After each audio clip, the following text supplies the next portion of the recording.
예, 벌써 금요일입니다. 오늘도 다양한 이슈들이 있었죠. 이 다양한 이슈들 오늘 하루 정리한다는 의미에서 여러분과 함께 생각해 보겠습니다.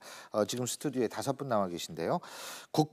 한국 국방안보 포럼 양욱 수석 연구위원, 숙명여자대학교 강미은 교수, 중앙일보 기자 출신이시죠. 양지열 변호사, 부산 카톨릭대 차재원 교수 네 분 나와 계십니다. 어서 오십시오. 안녕하세요. 예. 안녕하세요. 지금 뭐 역대 최대 규모다. 예. 예? 그 핵실험이요. 역대 최대 규모다. 오늘이 뭐 구구절이다. 그래가지고 뭐 역대 최대 규모는 맞긴 맞는 거예요, 근데? 예, 일단은 이제 그 감지된 것이 예. 진도 뭐 5.0이다, 일부에서는 5.3이다라고 얘기를 하고 예. 있는데 어쨌거나 지난번보다 높습니다. 예. 진도가 높고 지금 한 이 정도 되면 한 10킬로톤 정도가 되지 않겠냐라고 추정을 하고 있습니다. 예. 여태까지 했었던 게 지금 이제 저 도표도 보시면 나오지만은 기껏해야 한 6에서 7킬로톤 정도까지가 가장 최대였는데 10킬로톤 정도가 됐다라고 한다면은 뭐 역대 최대인 것은 맞고요. 예. 근데 저는 단순히 지금 이게 이 폭발력 킬로톤 수가 문제가 아니라고 생각을 맞아요. 합니다. 소형화 문제죠. 예, 소형화 경량 문제고 지금 북한이 지금 자기들 성명서를 통해서 얘기를 하고 있는 것도 뭐냐면 이 표준화, 규격화에 성공했다라고 얘기를 하고 있습니다. 그러니까 이 의미가 뭔지 한번 생각해 볼 필요가 있는데요.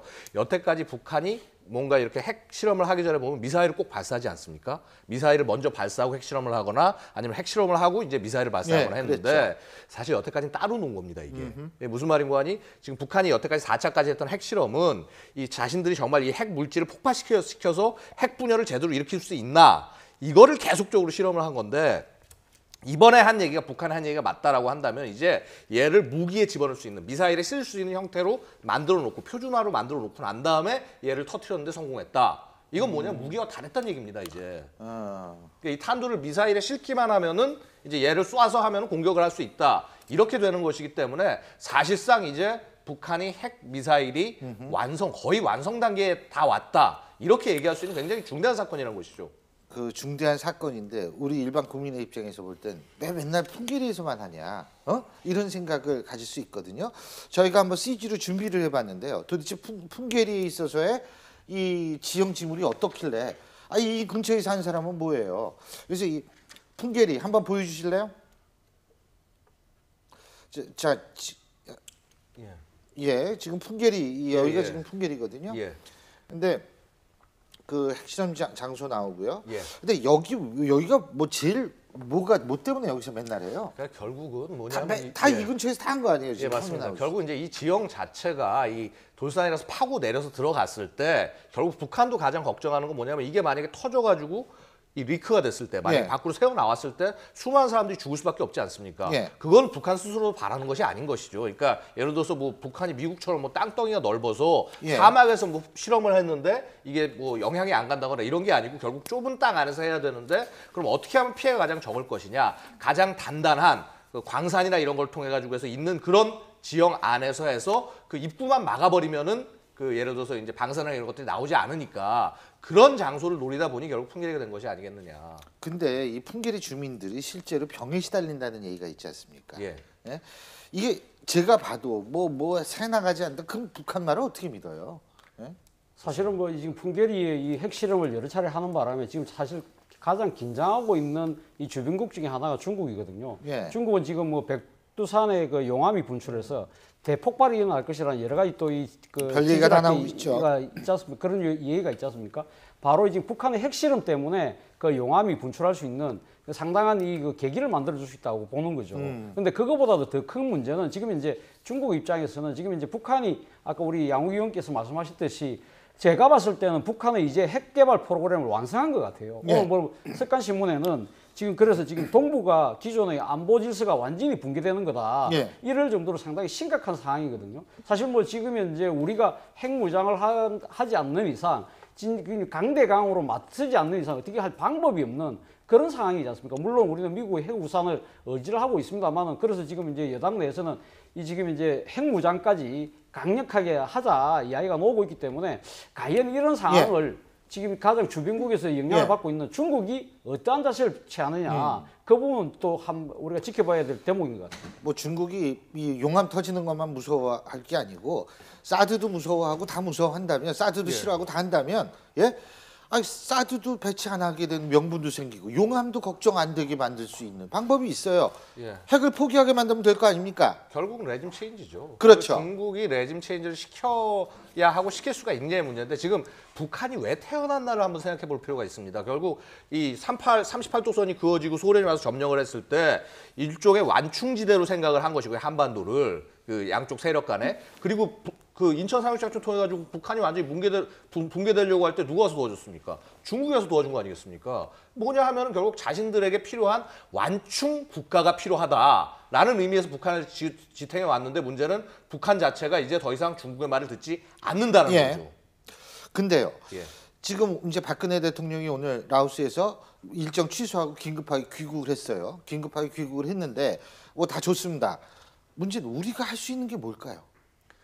저는 뭐 일단 생각하기는 우리가 지금 할 수 있는 가장 중요한 것은 예. 일단 이 국가가 하나로서 단합된 모습을 가지는 게 제일 중요하다. 특히 뭐냐면 저는요 너무나 이런 사태가 있을 때마다 답답한 게 우리 국민들께서 너무 관심이 없으세요. 핵도 또 터트린 모양이구나. 근데 이게 지금 보통 상황이 아니라 예. 이제 북한이 본격적으로 핵을 가지고 속보의 대응 조치 착수라고 나오네요. 예. 예, 그래서 이제 결국 뭐냐 하면 지금 상황에서 우리가 그렇다고 북한을 지금 군사적으로 공격할 게 아니지 않습니까? 사실은 그런 정도의 강력한 의지가 있고 국민들이 모여드시지 않을 판에 그게 지금 안 되는 겁니다. 그렇다고 한다면 뭐냐면 최소한 국제사회가 전반적으로 모아서 북한을 봉쇄하는데 같이 나설 수 있어야 된다. 뭐 아까 우리 잠깐 뭐 여담처럼 말씀을 했지만은 만약에 중국이 북한에 들어간 송유관을 끊는다면 어떻게 될까요? 버틸 수 있는 그 시간이 길지가 않습니다. 버티지 못하게 만들어야 되는데 그것을 여태까지 국제사회조차도 하지 않고 당연히 중국도 안 해왔지만은 그러한 전반적인 분위기를 우리가 안 만들면 아무도 안 만들어준다는 겁니다. 미국 얼굴만 쳐다봐도 안 되고요. 중국 얼굴만 쳐다봐도 안 되고요. 우리가 나서서 전 세계 국가들이 미국과 중국의 등을 떠밀게 그런 정도의 노력을 했었어야 되는데 그 부분이 좀 저는 그런데 지금 예. 5차 핵실험을 했는데 이제 1차, 2차, 3차, 4차 핵실험을 했을 때 우리 쪽에서 나온 반응은 늘 똑같았습니다. 규탄한다. 그리고 대북 제재한다. 국제 공조를 통해서 대북 제재를 한다라는 건데 아까 말씀하신 것처럼 우리가 직접적으로 뭐를 할 수 없기 때문에 협상의 카드를 안 들고 있잖아요. 그게 답답한 일이고 실제로는 미국과의 공조에 많이 의존할 수밖에 없는데 지금 미국도 대선입니다. 그래서 오바마 대통령이 오늘 해구산 얘기를 했고 확산 이런 얘기를 했지만 그건 말뿐이잖아요. 그리고 오바마 대통령은 지금 정권이 바뀌어서 다음에 클린턴이 대통령이 될지 트럼프가 될지 모르는 상황이에요. 근데 클린턴 후보가 이런 얘기 했습니다. 내가 대통령이 되면 앞으로 시리아에 우리의 아들, 딸들 파병하지 않겠다라고 했거든요. 근데 그러면 고립주의죠. 우리는 혈맹이니까 어떤 일이 벌어지면 반드시 미국이 잽싸게 행동할까? 국회 비준, 의회 비준 받아야 되기 때문에 쉽지 않은 거거든요. 트럼프가 대통령 되면 더 힘들어지겠죠. 그런 걸 생각한다면 예측을 못하는 건데 지금으로서는 국제 공조 얘기밖에 할 수 없는 상황이 굉장히 안타까운 상황이죠. 예. 하지만 뭐 그걸 가지고 또 국제 공조도 공조지만 우리나라에서 우리가 국방부를 신뢰할 수 있는가 이것도 문제인 것 같아요. 사드 배치 가지고 국방부 신뢰 받았습니까? 그런 문제 생각해 봐야 될 것 같아요. 예. 이제 사실은 국방부 신뢰 말씀도 하셨는데 이제 저는 그것보다 더 근본적인 문제가 과연 지금 우리나라가 이 스스로 지킬 수 있는 그런 의지와 능력이 있냐의 문제입니다. 지금 이 난리가 나고 있는데 예를 들어서 자기 표를 끌기 위해서 뭐 모병제를 주장하는 정치인도 있는 상황이고요. 그래서 저는 이제 답답한 게 뭐냐면 사실은 이쯤 되면은 우리가 얘기할 수 있는 국제사회상에서 얘기할 수 있는 건 우리는 국제 룰을 지킬 만큼 다 지켜왔다. 네. 다 지켜왔기 때문에 이제 더 이상 저렇게 북한이 마음대로 가고 있는데 이걸 내비둔다? 우리 못 참는다. 우리도 만약에 북한이 다음번에 어떤 행동이 있다면 우리도 핵무장을 할 수밖에 없다. 하고 싶어서 하는 게 아니라 어쩔 수 없이 상황에 밀려서 하는 것이다. 라는 정도의 굉장히 강한 스테이트먼트를 국제사회에 얘기할 필요가 있지 않겠느냐. 지금 양욱 의원이 한 얘기에 첨언을 드리자면요. 국제법상으로도 그런 게 있습니다. 지금 오바마 대통령이 국회 비준이나 이런 거를 걷기 때문에 아직까지는 한미 공조나 이런 것들이 원활하게 못했다는 부분도 있긴 한데 오늘 핵실험 정도의 수준이 되게 되면요. 국제법상으로 썼더라도 선제적 공격이 가능한 정도의 수준의 위협을 가한 겁니다. 그래서 그렇죠. 지금까지하고 차원이 달라진 겁니다. 사실은. 근데 제가 솔직히 방송하는 사람 입장에서 이렇게 볼 때는 국민들의 관심이 너무 없어요. 지금 정부는 굉장히 아주 엄중한 상황이고 긴급하게 돌아가고 있는데 이 정부와 국민 사이의 괴리가 굉장히 큰 것 같아가지고 그런 점도 좀 걱정은 됩니다. 하지만 지금 오늘의 상황은 아까 뭐 양욱 의원이나 우리 양지열 변호사께서도 말씀하셨습니다만 과거와는 다른 상황입니다.